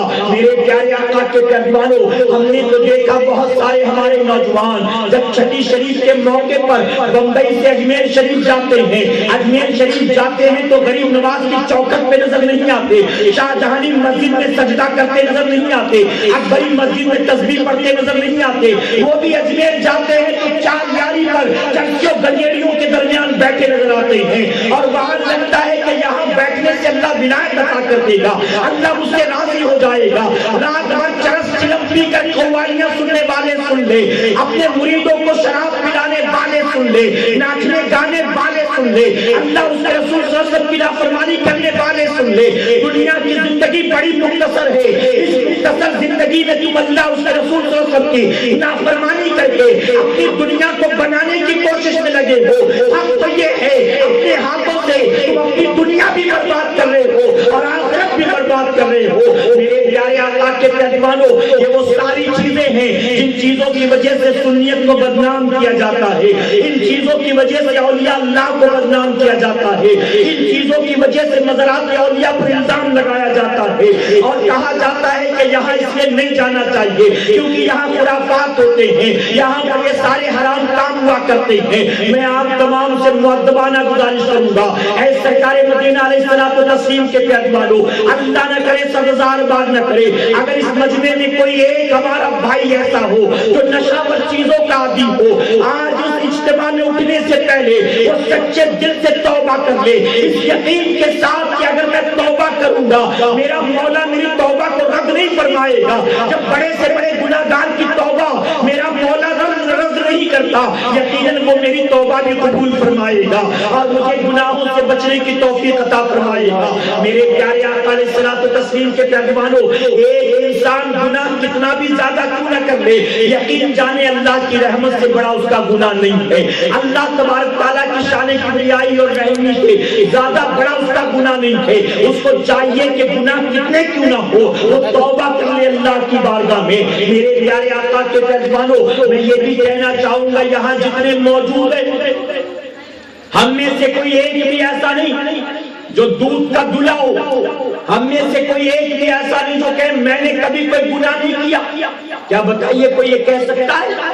اللہ رب العزت نے گناہوں سے معصوم بنا کر یا تو انبیاء کو پیدا کیا ہے یا تو فرشتوں کو، ان دونوں کے سوا تیسرا کوئی نہیں ہے۔ گناہ پڑھے لکھے بھی کرتے ہیں، بے پڑھے لکھے بھی کرتے ہیں، ہماری طرح لوگ بھی کرتے ہیں، عام عوام بھی کرتے ہیں، لیکن جب گناہ ہو جائے تو ان گناہوں پر چاہیے کہ اللہ کی بارگاہ میں توبہ کر لی جائے، رجوع کر لی جائے۔ میرے پیارے آقا کے پیغمبر سیدنا عمر فاروق اعظم رضی اللہ تعالیٰ عنہ، آپ فرماتے حضور اکرم صلی اللہ علیہ وسلم کسی بات کو دو بار تین بار سے زیادہ نہیں کہا کرتے، کوئی بات ہوتی آقا بہت زیادہ سے زیادہ 3 بار دوہراتے، اس سے زیادہ نہیں، لیکن فرماتے مجھے یاد ہے بنی اسرائیل کے اس نوجوان کا ذکر حضور اکرم صلی اللہ علیہ وسلم نے 7 مرتبہ کیا، نوجوان کا ذکر 7 مرتبہ میرے آقا نے کیا۔ کس نوجوان کا؟ سنو، حضور اکرم صلی اللہ علیہ وسلم ارشاد فرماتے بنی اسرائیل میں ایک نوجوان تھا جس کا نام کفل تھا، اور یہ اتنا بڑا گناہگار سیاہکار تھا کہ آبادی کے لوگ اس سے بیزار آ چکے تھے، تنگ آ چکے تھے، دن رات گناہوں میں ڈوبا رہے۔ اللہ نے دولت دی تھی، دولت کے ذریعے مولا کی نافرمانی مول لیتا، بس زندگی عیاشی میں گزرا کرتی۔ ایک رات ایک لڑکی کو اپنے گھر لے آیا، سودا طے کر 60 دینار دینے کا وعدہ کر کے اپنے گھر لایا، نفسانی خواہشات کو پورا کرنے کی غرض سے۔ 60 دینار جانتے آج اس کی مارکیٹ ویلیو کتنی ہے؟ اس عیاش کی عیاشی کا اندازہ لگانے کے لیے اس کی مارکیٹ ویلیو دیکھیں، 60 دینار سے مراد آج کی تاریخ میں تقریباً 6 لاکھ روپے ہوتے ہیں۔ ایک رات چند لمحوں کی لذت کے لیے وہ آج کی تاریخ کے 6 لاکھ خرچ کرتا، کتنا بڑا عیاش رہا ہوگا۔ لڑکی کو لا کر کمرے میں بٹھایا، خود گیا تیار ہو کر آیا، لڑکی کی طرف ہاتھ بڑھایا، چھونا چاہتا تھا، وہ پھوٹ کر رونے لگی، زاروں قطار رونے لگی، اس نے ہاتھ پیچھے کر لیا، کہتا ہے لڑکی میں تجھے جبرن اٹھا کے نہیں لایا، میں سودا طے کر کے لایا، تجھے تیری مرضی تیری خوشی سے لایا، پھر تو روتی ہے کیوں؟ کیا میں پسند نہیں یا میرا سودا پسند نہیں؟ اس نے کہا نہیں ایسی بات نہیں، سنو، اگر مجھے میرے بچوں کی بھوک کا اور میری اپنی بھوک کا خیال نہ ہوتا تو یقیناً یہ گناہ میں کبھی نہ کرتا، یہ میری مجبوریاں ہیں جس نے مجھے آج اس راستے پر ڈال دیا۔ اللہ، میں ڈرتی ہوں چند پیسے کما کے اپنی بھوک اپنے بچوں کی بھوک مٹا تو لوں گی، لیکن قیامت میں مولا کو کیا منہ دکھاؤں گا۔ اللہ، اس لڑکی کی زبان سے ان جملوں کا نکلنا تھا، قفل پر ہیبت تاری ہو گئی۔ اچانک کہتا ہے اے عورت، مجھے تعجب ہوتا، تو بھوکی ہے، تیرے بچے بھوکے ہیں، لیکن خوف خدا کا یہ حال ہے تجھ پر کہ بھوک اور پیاس کی وجہ سے تجھے مجبوراً یہاں آنا پڑا، لیکن پھر بھی تجھے قیامت کا خیال ہے، اللہ کا ڈر ہے۔ اللہ نے تو مجھے سب کچھ دیا ہے لیکن میرے دل میں اس کا خوف نہیں، میرے دل میں قیامت کا ڈر نہیں۔ اے لڑکی، جب تیرے پاس کچھ نہ ہو کر تو مولا سے اتنا ڈرتی ہے تو تیرے مقابلے مجھے زیادہ حق ہے مولا سے ڈرنے کا۔ میں سچی توبہ کرتا ہوں تجھے گواہ بنا کر، لے 60 دینار لے، جا کھا اپنے بچوں کو کھلا، میں توبہ کرتا ہوں تو گواہ ہو جا، تو مجھے معاف کر دے کہ میں تجھے گناہ کے راستے پر لے آیا۔ یہ کہہ کر اس لڑکی کو اس نے روانہ کیا۔ تاریخ شاہد ہے، نبی کریم صلی اللہ علیہ وسلم ارشاد فرماتے ہیں اس لڑکی کا بھی گھر سے نکل کر جانا تھا، اسرائیل علیہ السلام انتظار کر رہے تھے، فوراً آئے اور اس کی روح کو قبض کر لیا۔ آقا فرماتے ہیں اسرائیل روح کو قبض کر کے چلے گئے، صبح ہونے سے پہلے بستی میں اعلان ہو گیا طفل مر گیا، طفل مر گیا۔ آبادی والوں نے میٹنگ کی کیا کرنا چاہیے، لوگوں نے کہا پڑے رہنے دو ظالم کو، سڑنے دو اس کی لاش کو، تاکہ لوگ نصیحت حاصل کرے اللہ کے نافرمان کا انجام کیا ہوتا ہے۔ یہاں طفل کے گاؤں والے ابھی طے کر رہے تھے کہ اس کے ساتھ کیا کیا جائے۔ اللہ نے آسمان سے فرشتوں کو بھیجا، اے فرشتوں جاؤ، جا کر طفل کے دروازے پر لکھ دو میں نے طفل کو جنت میں داخل کر دیا۔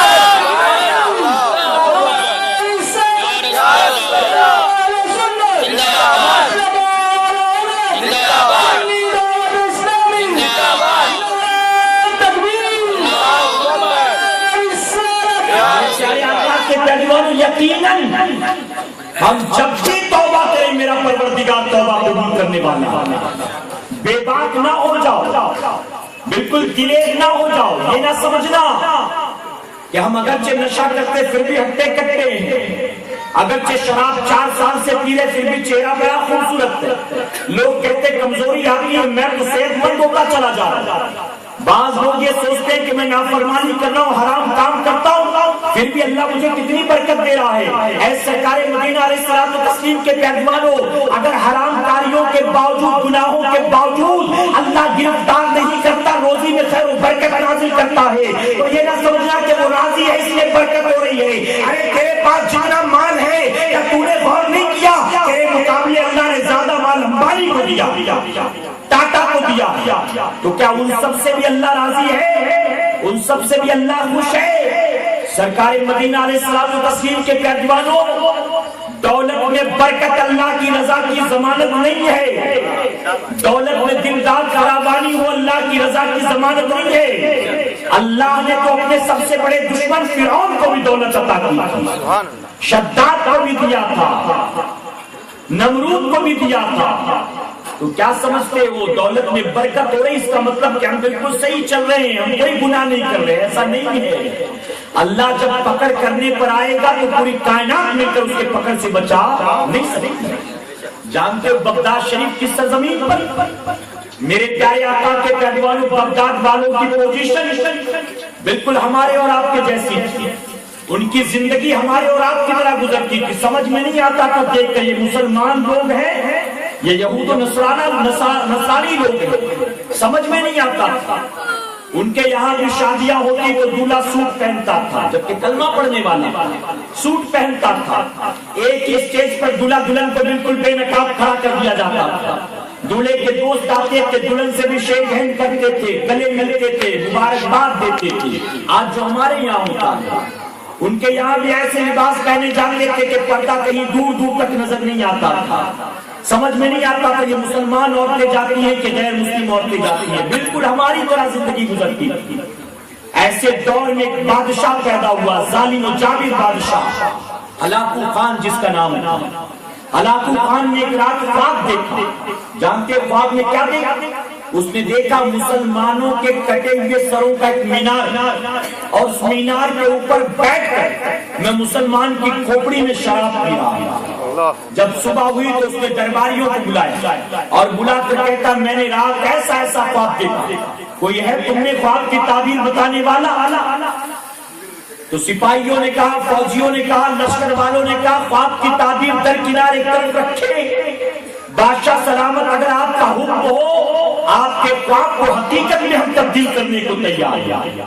اگر آپ کی تمنا ہے تو بتائیں، ہم مسلمانوں کے اتنے سر کاٹ کے لائیں گے کہ اس کا مینار بنائیں گے، اس پر آپ کو بٹھا کر مسلمان کی کھوپڑی میں شراب پلائیں گے۔ بتائیے کیا آپ کی خواہش ہے؟ اب اس کے دل میں بھی خواہش پیدا ہو گئی، تھا ہی مسلمانوں کا دشمن، کہتا ہے ہاں ٹھیک ہے، اب اگر تم تیار ہو تو چلو اس طرح سے ایک مینار تیار کرو اور اس کے اوپر بیٹھ کر میں مسلمان کے سر میں شراب پینا چاہتا ہوں۔ نتیجہ کیا ہوا؟ اب ان لوگوں نے اسٹریٹجی بنائی، کہا اتنے سر چاہیے مسلمانوں کے تو اس کی خاطر بغداد پر حملہ کرنا پڑے گا، مسلم پاکٹ ایریا بغداد ہے، ایک شہر پر حملہ کرو اتنے سر ایک ساتھ مل جائیں گے۔ اب بغداد پر حملے کے لیے فوج روانہ ہوئی، بغداد والوں کو پتا چلا، بھاگتے ہوئے آئے اللہ کے ولی کے پاس جن کا نام احمد جام رحمۃ اللہ تعالی تھا۔ لوگوں نے آ کر کہا ہے احمد جام رحمۃ اللہ تعالی، ہلاکو خان کا لشکر آتا ہے، ہمیں تباہ برباد کرنا چاہتا ہے، ہمارے سروں کو کاٹ کر اس کا مینار بنانا چاہتا ہے، آپ اللہ کے ولی نے ہمارے لیے دعا کرے، یقیناً آپ دعا کریں گے اللہ ہماری حفاظت فرمائے گا۔ احمد جام رحمۃ اللہ تعالی نے کہا ٹھیک ہے، میں اللہ کی بارگاہ میں تمہارے لیے دعا کروں گا، لیکن مجھ سے وعدہ کرو اللہ اگر تمہیں بچا لے گا، اللہ رب العزت اپنا حفظ و امان عطا کرے گا تو تم توبہ کر لو گے، تم نمازی بن جاؤ گے، تم مسلمانوں کی طرح زندگی گزارو گے، تم آقا کی سنتوں پر عمل کرو گے۔ جان پر بن پڑی کہ کیا کرتے، سب نے ایک زبان ہو کر کہا بس ہمیں بچا لیجیے، ہم وعدہ کرتے ہیں کبھی اللہ کی نافرمانی نہیں کریں گے، ہم کبھی نمازیں ترک نہیں کریں گے۔ ہر کسی نے ایک زبان ہو کر وعدہ کیا۔ احمد جام رحمۃ اللہ تعالی نے فرمایا ٹھیک ہے، اطمینان سے اپنے گھر جاؤ، میں وعدہ کرتا ہوں اللہ تمہاری حفاظت کرے گا۔ آپ کے پاس وضو کا ایک برتن تھا، ایک لکڑی کا پیالہ تھا، آپ جس میں پانی پیتے تھے وضو کرتے تھے، آپ نے اللہ کا نام لیا، اس پیالے کو الٹا زمین پر پلٹ دیا، فرمایا گیا ہلاکو خان کا لشکر آتا ہے، ایران کا چپا چپا چھان مارتا ہے، اسے پورا ایران نظر آتا ہے لیکن بغداد شہر کہیں نظر نہیں آتا ہے۔ ارے بغداد نظر آتا تو کیسے نظر آتا؟ احمد جام رحمۃ اللہ تعالی نے اسے اپنے پیالے کے اندر چھپا لیا تھا، بغداد کہیں نظر نہیں آیا، خالی ہاتھ واپس جاتے ہیں۔ ہلاکو خان نے کہا کیا لائے ہو؟ کہا کہ ہم خالی ہاتھ آئے۔ کہا بچے کیا؟ کہتے ہمیں بغداد نظر نہیں آیا۔ ہلاکو خان کو جلال آ گیا، اس نے کہا اگلی بار اور بڑی فوج لے کر جانا اور بڑا لشکر لے کر جانا۔ اب دوبارہ فوج روانہ کی جاتی ہے، پھر لوگ بھاگتے ہوئے آئے احمد جام رحمۃ اللہ تعالی کی بارگاہ میں، پھر سے آ کر منت و سماجت کرنے لگے ہمیں بچا لیجئے، اس بار بڑی فوج آتی ہمیں بچا لیجئے۔ آپ نے فرمایا پہلی بار اللہ نے حفاظت کی تھی، تم نے توبہ نہیں کی، اپنی حرکتوں سے باز نہیں آئے، اب بھی تم نے نمازوں کی پابندی شروع نہیں کی، اب بھی تم نے سنتوں پر عمل کرنا شروع نہیں کیا، جان پر بڑی تھی کیا کرتے؟ پھر کہا اس بار بچا لو، وعدہ کرتے ہیں پچھلی بار غلطی ہو گئی اب غلطی نہیں ہوگی، ایک بار بچا لو، اب وعدہ کرتے ہیں کبھی نماز نہیں چھوڑیں گے، ہم کبھی اللہ رب العزت کے فرمان سے منہ نہیں موڑیں گے۔ آپ نے کہا ٹھیک ہے جاؤ اللہ تمہاری حفاظت کرے گا، اپنا وعدہ یاد رکھنا۔ آپ نے دوبارہ اللہ کا نام لیا، پیالہ پلٹ دیا، ہلاکو خان کے لشکر آتا ہے، ایک مہینے تک چپے چپے کو چھان مارا لیکن بغداد شہر کہیں نظر نہیں آتا، پھر واپس خالی ہاتھ گئے۔ ہلاکو خان کو جلال آ گیا، اس نے تیسری مرتبہ کہا گائیڈ اپنے ساتھ لے کر جاؤ، گلی کوچوں کے ماہرین اپنے ساتھ لے کر جاؤ، 20,000 کا لشکر اپنے ساتھ لے کر جاؤ، اس بار مسلمانوں کے ٹکے سر اگر نہ لاؤ گے تو میں تم میں سے کسی کا منہ دیکھنا پسند نہیں کروں گا۔ تیسری مرتبہ حملہ ہوتا ہے بغداد پر، جانتے اس بار بھی لوگ بھاگتے بھاگتے آئے، لوگوں نے کہا اس بار بچا لو، اس بار بچا لو۔ آپ نے کہا 2 بار اللہ نے میری دعا کی برکت سے حفاظت کی لیکن تم باز نہیں آتے ہو، تم پلٹتے نہیں ہو، تم توبہ نہیں کرتے ہو، کہا اس بار بچا لیجئے، بس آخری بار ہمیں مہلت دیجئے۔ احمد جام رحمۃ اللہ تعالی اپنا پیالہ پلٹنا چاہتے تھے، غیر سے آواز آتی احمد جام ٹھہر جا، اے احمد جام اب تو اپنے پیالے کو نہ پلٹنا، اب ہلاکو خان کے فوج سے انہیں کوئی بچا نہیں سکتا ہے۔ اے احمد جام تو نہیں جانتا ہے اگر تیری دعا کی برکت سے میں انہیں 100 بار بھی بچا لوں گا تو بھی یہ باز آنے والے لوگ نہیں ہیں۔ ہلاکو خان بظاہر ایک بادشاہ ہے، حقیقت میں وہ میرا عذاب ہے جو میں نے بغداد والوں پر مسلط کر دیا ہے، اب میرے عذاب سے بغداد والوں کو کوئی نہیں بچا سکتا ہے۔ اے احمد جام اب تو بھی ان کے ساتھ جام شہادت نوش کرنے کو تیار ہو جا۔ اللہ کے ولی زارو قطار ہوتے رہے، آنکھوں سے آنسو بہتا رہا یہاں تک کہ ہلاکو خان کا لشکر آیا ہے، ایک ایک انسان کو پکڑ پکڑ کر ان کی گردنوں کو کاٹا گیا ہے، یہاں تک کہ چھوٹے چھوٹے مسلمانوں کے بچوں کی گردنوں کو کاٹا گیا. احمد جام رحمۃ اللہ علیہ کو بھی جام شہید شہادت نوش کرنا پڑا ہے. یہاں تک کہ بغداد کی گلیوں میں مسلمانوں کے خون کی نہریں بہ نکلی ہیں. ہر مسلمان کی گردن کاٹ کر وہ اپنے ساتھ لے گئے. اے مسلمان اگر تو لاکھ اللہ کی نافرمانی کرتا ہے پھر بھی میرا کریم تجھے کھلاتا پلاتا ہے تو اس کا مطلب یہ نہیں کہ وہ بے نیاز ہے, اسے خبر ہی نہیں کہ تو کیا کرتا ہے. اے مسلمان کیا تو بھول گیا اماوس کی کالی رات میں اگر کالے رنگ کے پہاڑ پر کالی غفا کے اندر کالی مٹی میں کوئی کالے رنگ کی چیٹی چلتی ہے تو میرا پروردگار اس چیٹی کو بھی دیکھتا ہے. ماں سے چھپ کر چرس پیتے ہو, تم باپ سے چھپ کر گانجے کا استعمال کرتے ہو, تم مزارات پر جا کر نشاور چیزوں کا استعمال کرتے ہو, تم قبرستان میں چھپ چھپ کر نشاور چیزوں کا استعمال کرتے ہو. اے سرکار مدینہ کے ترجمانوں, باپ سمجھتا ہے میرا بیٹا اچھا ہے, لوگ یہ کہتے ہیں میری اولاد ایسا نہیں کر سکتی, میرا بچہ ایسا نہیں کر سکتا. غلط لوگوں کی سنگت میں پڑھ کر میرا بچہ ضرور ایسا ہو گیا ہوگا ورنہ میرا بچہ ایسا نہیں ہوگا. ہر ماں باپ اپنے بچے کو اچھا اور سچا سمجھتے ہیں لیکن انہیں خبر نہیں ہے کہ ان کا بیٹا کہاں کیا گل کھلاتا ہے, ان کا بیٹا کہاں کیا کچھ کر گزرتا ہے. اے مسلمان ذرا سوچ, جب تو پیدا ہوا تھا تیری ایک پیدائش نے پورے خاندان والوں کو خوشیاں دی تھی. ماں مسکرائی تھی کہ اللہ کا شکر ہے بیٹا پیدا ہوا. باپ کو خبر ہوئی تو خوش ہوا میرے خاندان کا چشم چراغ آ گیا. دادا بھی خوش ہوا میرے بڑھاپے کا سہارا آ گیا. پورا خاندان خوش ہوا تھا تیری پیدائش پر. وہ ماں جس نے تجھے 9 مہینے اپنے کوکھ میں پالا, وہ ماں جس نے 2 سال تک اپنی رگوں کے خون کو دودھ میں تبدیل کر کے تیرے جسم کے اندر اپنا خون منتقل کیا تھا, وہ ماں جو رات کو اندھیرے میں اٹھ کر تیرے پیشاب پیخانے کو صاف کرتی تھی, تیری انگلیاں پکڑ کر تجھے چلنا سکھاتی تھی, کیا وہ ماں جانتی تھی یہی بیٹا 18 سال کا ہوگا تو میری ناک میں دم کرے گا؟ کیا باپ جانتا تھا یہی 19 سال کا ہوگا میری جیب سے پیسے چرائے گا, یہی بیٹا لوگوں کے جھگڑے موڑ کر کے گھر لائے گا, یہی بیٹا چرسی بن جائے گا, یہی بیٹا گنجیڑی بن جائے گا, یہی بیٹا کسی کو منہ دکھانے کے لائق نہیں چھوڑے گا؟ اگر ماں کو خبر ہوتی کہ 18 سال کا ہو کر تو ان کی ناک کو کٹانے والا ہے تو ماں نے پیدا ہوتے تیرا گلا گھونٹ دیا ہوتا اور دنیا سے کہتی کہ مردہ پیدا ہوا تھا. ہاں ہوا تو تھا بیٹا لیکن مردہ پیدا ہوا تھا. اے مسلمان توبہ کر لے, کل قیامت میں تجھے ماں باپ کو جواب نہیں دینا ہے, پروردگار کو جواب دینا ہے. اور لاکھ مردوں میں چلا جا مولا کی نگاہوں سے چھپ نہیں سکتا ہے. آج کی رات سچے دل سے اللہ کی بارگاہ میں توبہ کر لو, گناہ کتنا بھی بڑا ہو یقیناً سچے دل سے توبہ کرو گے میرا کریم تمہاری توبہ قبول کرنے والا ہے, میرا پروردگار تمہارے گناہوں کو معاف کرنے والا ہے. میرے پیارے آقا کے پہلوانوں, ہر نشاور چیز سے توبہ کر لو, ہر اللہ اس کے رسول صلی اللہ علیہ وسلم کی نافرمانی سے توبہ کرو, ہر حرام کام سے توبہ کرو. اللہ اپنے حبیب پاک کے صدقے دوفیل ہمیں آپ کو سب کو کہنے سننے سے زیادہ عمل کی توفیق عطا فرمائے.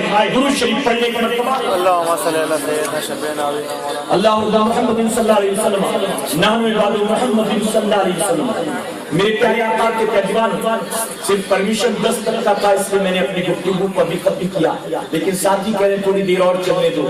میں تھوڑی دیر اور بول سکتا ہوں لیکن اگر آپ کی اجازت ہو, آپ اگر سننا چاہتے ہیں سنیں گے انشاءاللہ. میرے پیارے آقا کے پہلوان توبہ کریں گے انشاءاللہ, اور توبہ کرنے سے کوئی کبھی چھوٹا نہیں ہوتا, کبھی کوئی چھوٹا نہیں ہوتا, بلکہ آقا فرماتے اللہ توبہ کرنے والوں کو پسند فرماتا ہے. توبہ کرنے والے کو میرے آقا صلی اللہ علیہ وسلم نے تو یہاں تک فرمایا تم اگر گناہ نہ کرتے تو اللہ تبارک تعالیٰ تمہاری جگہ کسی اور قوم کو پیدا کرتا اور وہ اللہ کی نافرمانیاں کرتے, گناہ کرتے اور پھر توبہ کرتے اور پھر اللہ ان کی توبہ قبول کر کے انہیں جنت میں جاتے.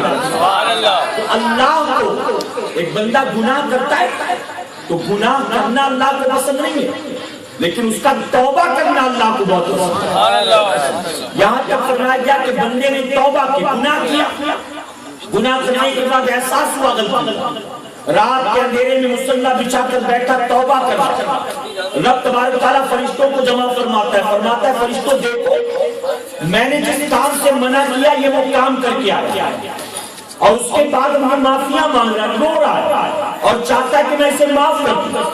فرشتوں بتاؤ تمہاری کیا رائے ہے، تمہاری کیا رائے ہے؟ فرشتے عرض کرتے پروردگار یہ مجھے رحمان سمجھ کے آیا ہے، رحیم سمجھ کے آیا ہے، تجھے ستار سمجھ کے آیا ہے، غفار سمجھ کے آیا ہے، یہ جانتا ہے تیرے سوا اس گناہ کی معافی کا کوئی راستہ نہیں ہے، اور یہ جانتا ہے تو نے اگر معاف نہ کیا تو قیامت میں تو سخت عذاب میں مبتلا کرے گا، اے مولا یہ بڑی امیدیں لے کر آیا ہے تو اسے معاف کر دے۔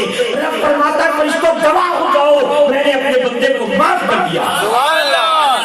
حضور اکرم صلی اللہ علیہ وسلم ارشاد فرماتے ہیں اللہ نے توبہ قبول کر لی، بندہ گیا جب تک کہ اللہ نے توفیق دی گناہ سے بچتا رہا، اور پھر کچھ عرصے کے بعد پھر وہی گناہ ہوا، پھر وہی گناہ ہوا، گناہ کرنے کے بعد احساس ہوا غلطی کا، نادم ہوا، پھر پلٹ آیا، رونے لگا، گریزاری کرنے لگا، توبہ کرنے لگا، رب تبارک و تعالیٰ پھر فرشتوں کو جمع فرماتا اور فرماتا ہے فرشتوں دیکھو یہ وہی ہے جو کچھ دن پہلے توبہ کر کے گیا، دوبارہ وہی گناہ کر کے آیا اور پھر چاہتا میں اسے معاف کر۔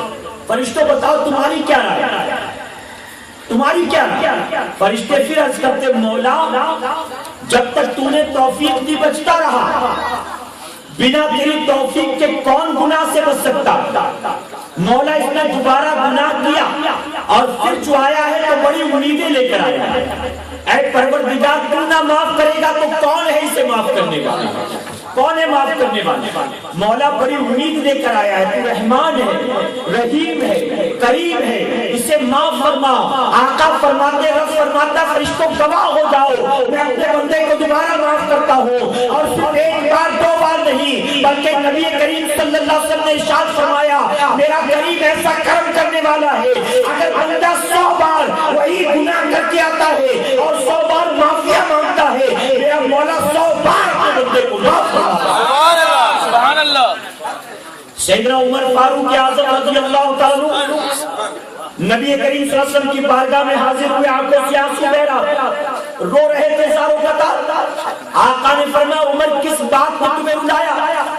عمر عرض کرتے یا رسول اللہ صلی اللہ علیہ وسلم دروازے پر ایک نوجوان زاروں قطار روتا ہے، اس کی آہو بکا نے مجھے بھی رونے پر مجبور کر دیا۔ آقا فرماتے اسے بلاؤ دیکھیں وہ روتا کیوں ہے۔ اس نوجوان کو بلایا گیا، حضور اکرم صلی اللہ علیہ وسلم نے فرمایا بندے بتا روتا کیوں ہے؟ عرض کرتا ہے آقا میں بہت بڑا گناہگار ہوں، کیا کہا میرے گناہوں کی معافی کی کوئی صورت نہیں ہے، بس اسی وجہ سے میں روتا ہوں کہ میں بہت بڑا گناہگار۔ میرے آقا فرماتے تیرا گناہ اگر آسمان سے زیادہ ہو، آسمان کے ستاروں سے زیادہ ہو تو بھی میرا پروردگار تیرے گناہ کو معاف کر دے گا۔ وہ کہتا ہے آقا میرا گناہ آسمان اور آسمان کے ستاروں سے بھی زیادہ ہے۔ آقا فرماتے تیرا گناہ کیا دریا کی لہروں سے زیادہ؟ عرض کرتا ہاں میرا گناہ دریا کی لہروں سے بھی زیادہ۔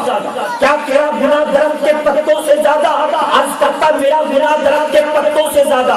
آقا ایک ایک چیز گناتے رہے اور ہر بار کہتا رہا میرا گناہ زیادہ ہے، میرا گناہ زیادہ ہے۔ آخر میں آقا نے فرمایا تیرا گناہ کیا اللہ کی رحمت سے بڑا ہے؟ فوراً کہتا نہیں آقا اب میرا گناہ اللہ کی رحمت سے بڑا نہیں ہے، اس سے بڑا کیا ہو سکتا ہے؟ آقا فرماتے جب تیرا گناہ اللہ کی رحمت سے زیادہ نہیں ہے تو توبہ کر سچے دل سے، یقیناً اللہ تیری توبہ قبول فرمائے گا۔ اس بندے نے توبہ کی، جانتے اس کے بعد کیا ہوا؟ میرے آقا نے فرمایا اللہ نے تیری توبہ قبول کی، تو نے توبہ کر لی، اب مجھے بتا تو نے کیا کیا، گناہ کیا؟ وہ کہتا یا رسول اللہ صلی اللہ علیہ وسلم میں آپ کو اپنا گناہ نہیں بتا سکتا۔ میرے آقا فرماتے تو نے توبہ کر ہی نہیں، بتا گناہ کیا؟ وہ انکار کرتا رہا۔ میرے آقا فرماتے تجھے بتانا پڑے گا تو نے کیا کیا؟ اب سنو اس نے کیا کیا۔ عرض کرتا یا رسول اللہ صلی اللہ علیہ وسلم میں 7 سال سے کفن چرانے کا کاروبار کرتا ہوں، 7 سالوں سے کفن چراتا ہوں میں۔ آج ایک انصاری لڑکی کا انتقال ہوا، میں جنازے کے ساتھ شامل ہوا، قبر پر میں نے نشان لگایا، واپس چلا گیا لوگوں کے ساتھ، رات کے اندھیرے میں پلٹا، قبر کو کھودا، میں نے اس انصاری لڑکی کے جنازے سے اس کی لاش سے کفن کو کھینچا اور لے کر چلا۔ آقا بھی تھوڑی دور چلا تھا کہ شیطان مجھ پر غالب آیا، میں واپس گیا اور واپس جانے کے بعد اس لڑکی کے قبر میں داخل ہوا اور میں نے اس لڑکی کے ساتھ بدفعلی کی، اس مردار لڑکی کے ساتھ بدفعلی کی، اور یہ کرنے کے بعد میں پلٹا، ابھی چند قدم چلا تھا کہ وہ لڑکی قبر سے باہر آ گئی اور مجھے کہتی ہے نوجوان کیا تم بھول گیا اس وقت سارے بستی والے سو رہے ہیں لیکن ساری کائنات کا مالک و مختار جاگ رہا ہے۔ میرے گھر والوں نے مجھے پاک کو صاف کر کے بھیجا تھا، تو نے مجھے مردوں کی جماعت میں برہنہ کیا، تو نے مجھے مردوں کی جماعت میں جو ہے ناپاک کیا، قیامت میں میں یقیناً اللہ کی بارگاہ میں تیرے خلاف مقدمہ دائر کروں گی۔ وہ کہتا ہے آقا میں روتا ہوا آپ کی بارگاہ میں حاضر آ گیا ہوں، شیطان مجھ پر غالب آیا اور میں یہ گناہ کر بیٹھا، اے آقا میری معافی کی کوئی صورت ہے؟ آقا نے فوراً چہرہ پھیر لیا، آقا فرماتے نکل جا میری بارگاہ سے، فوراً دور ہو جا۔ وہ چلا گیا، ہر کوئی لعنت ملامت بھیجتا رہا، اس نے لوگوں سے ملنا جلنا بند کر دیا، اپنے گھر کے کمرے میں وہ بند پڑا رہتا تھا، دن رات روتا بلکتا تھا۔ اسی عالم میں 40 دن گزر گئے تھے، 40 دن جب اس سے کسی نے ملاقات نہ کی، بات چیت نہ کی، آسمان کی طرف دیکھتے کہ وہ شرماتا تھا، 40 دن رات مسلسل وہ روتا رہا اللہ کی بارگاہ میں۔ جب اس سے نہ رہا گیا، اللہ کی بارگاہ میں رو رو کر عرض کرتا میرے پروردگار اگر میرا گناہ واقعی معافی کے لائق نہیں ہے، آسمان سے آج تک گولا بھیج دے تاکہ وہ مجھے جلا کے خاک کر دے، میری بات کوئی میرے بات کوئی یہ گناہ نہ کر سکے، اور اے اللہ اگر تو نے میری توبہ قبول کر لی ہے اپنے محبوب پر وحی نازل کر دے تاکہ پتہ چل جائے مدینے والوں کو کہ تو نے مجھے معاف کر دیا۔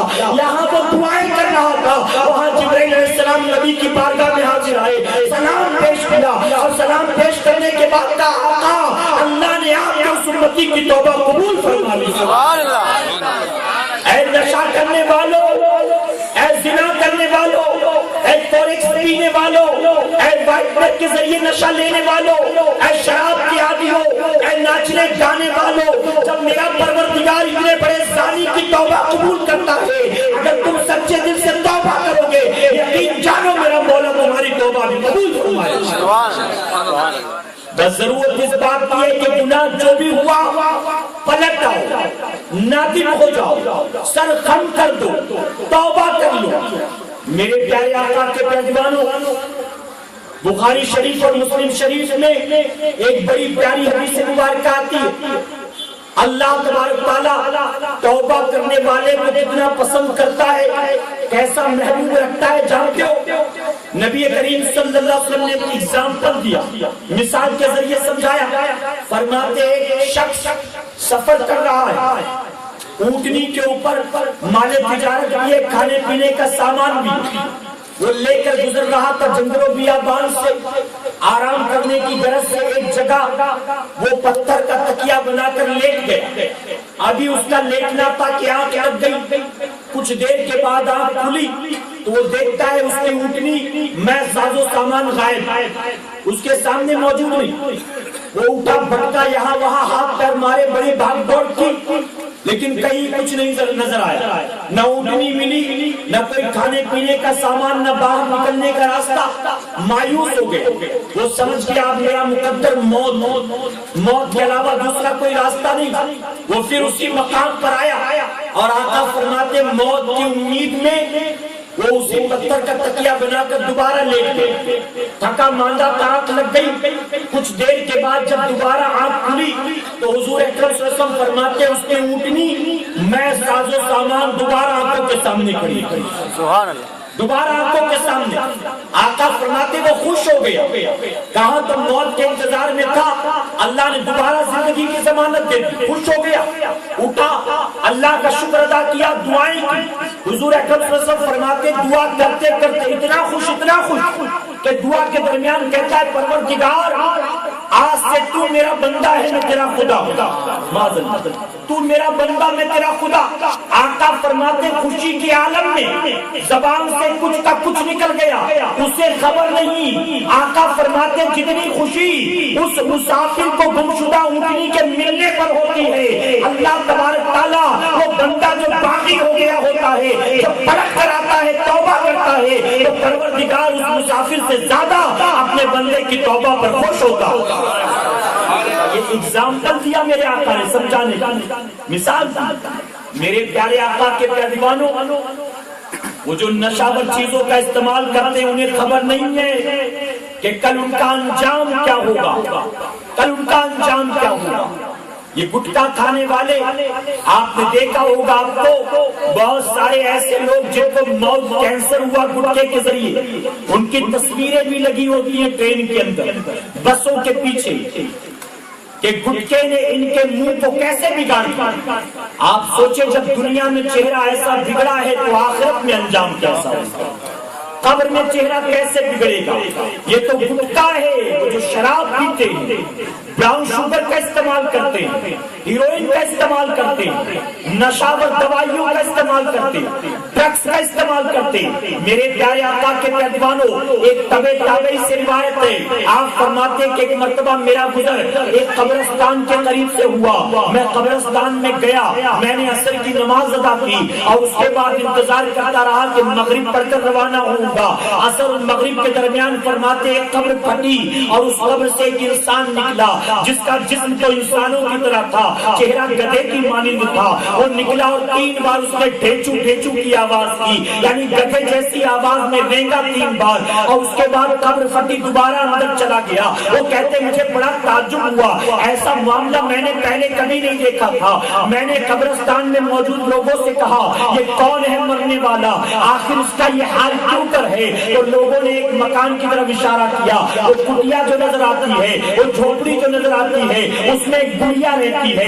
یہ اس کے گڑیا کا نوجوان بیٹا ہے. یہ جوانی میں جب جوان تھا, زندہ تھا, شراب پیتا تھا, ہر شام شراب پی کے آتا تھا, اور بوڑھی ماں سمجھاتی تھی, ڈانٹتی تھی, تو بوڑھی ماں کو جھڑک کر کہتا تھا ہر شام تو گدھے کی طرح پھر ڈھیچو ڈھیچو انہیں لگا دیا, جب بھی میں گھر آتا ہوں تو گدھے کی طرح چلانے لگتی ہے. لوگوں نے کہا کہ اپنی ماں کو اس بات پر یہ کہتا تھا, یہی وجہ کہ جب سے اس کا انتقال ہوا, مرنے کے بعد جب وہ وقت آتا ہے جس وقت یہ گھر آیا کرتا تھا, اس وقت اس کی قبر پھٹتی ہے, یہ قبر سے نکلتا ہے اور گدھے کی طرح 3 بار رینگتا ہے اور پھر دوبارہ قبر میں چلا جاتا ہے.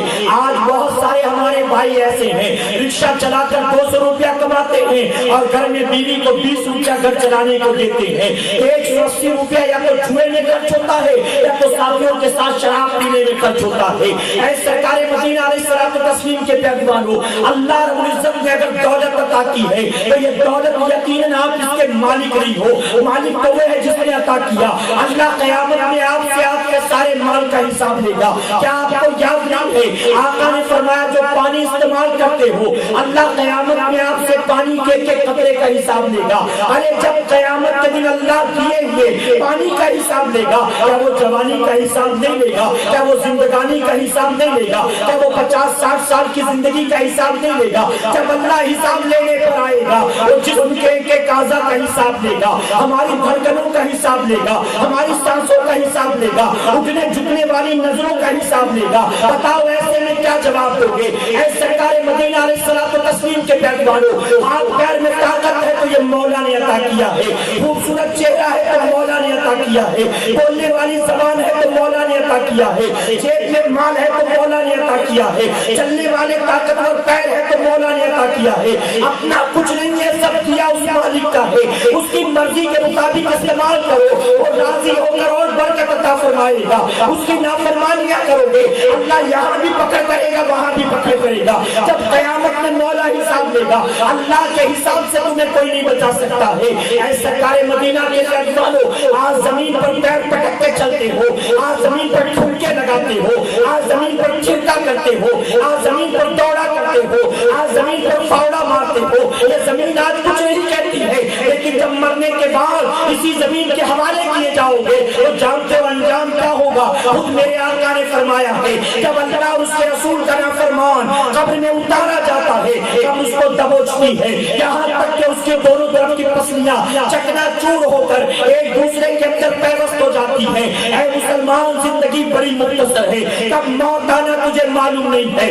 اگر موت سے عبرت حاصل کرنی ہو تو کسی قبرستان کے دروازے پر جا کر بیٹھ جا، وہاں بیٹھ کر دیکھ لے دن بھر کتنے جنازے آتے ہیں، دن بھر کتنے رونے پلکنے والے آتے ہیں، دن بھر کتنے باپ دادا کی قبروں پر آنسو بہانے والے آتے ہیں۔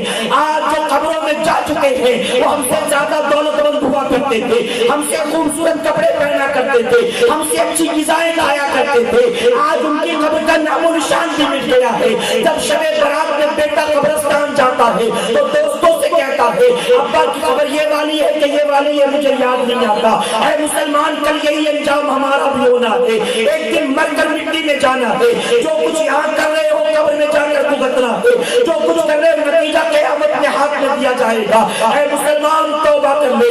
اللہ نے عیاشیوں کے لیے پیدا نہیں کیا، اللہ نے ڈانڈیے کھیلنے کے لیے پیدا نہیں کیا، اللہ نے ٹھنڈی فصل منانے کے لیے پیدا نہیں کیا، اللہ نے شراب کے پیالے چھٹکانے کے لیے پیدا نہیں کیا، اللہ نے سنڈے کا نمبر نکالنے کے لیے پیدا نہیں کیا، اللہ نے جوا کھیلنے کے لیے پیدا نہیں کیا، اللہ نے تین پتی کھیلنے کے لیے پیدا نہیں کیا، اللہ تبارک تعالیٰ نے شراب کے پیالے اٹھانے کے لیے پیدا نہیں کیا۔ اے سرکار مدینہ کے پیغمبروں، سچے دل سے اللہ کی بارگاہ میں توبہ کرو۔ تم رات کے اندھیرے میں توبہ کرو گے، تم دن کے اجالے میں توبہ کرو گے۔